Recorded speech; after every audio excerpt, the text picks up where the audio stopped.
നമസ്കാരം. മുല്ലപ്പെരിയാർ എന്ന് പറയുന്ന ആ ജലബോംബ് കേരളത്തെ ആകെ വിഴുങ്ങുന്നതിന് മുൻപ് നമുക്കൊന്നു മാത്രമേ ചെയ്യാൻ പറ്റുകയുള്ളൂ. ഓരോ കേരളീയനും സ്വന്തം ഒപ്പ് നൽകി ഒരു ഭീമ ഹർജി നമുക്ക് കേന്ദ്ര ഗവൺമെൻറ്റിന് സമർപ്പിക്കാം. ITI ന്യൂസ് എന്ന ചാനൽ സേവ് ദ കേരള എന്ന രീതിയിൽ ഒരു പ്രോജക്റ്റ് നടത്തുന്നുണ്ട്.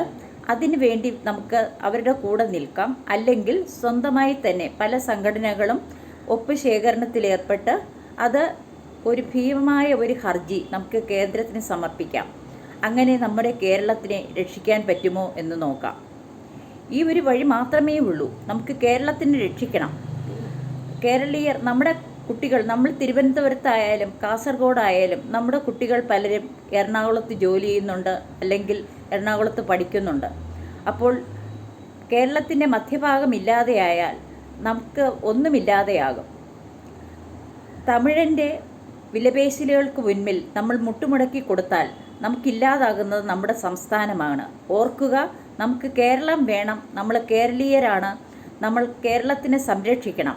എന്ത് വേണമെങ്കിലും അതിനുവേണ്ടി ചെയ്യാൻ നാം സന്നദ്ധരായിരിക്കണം. നമസ്തേ.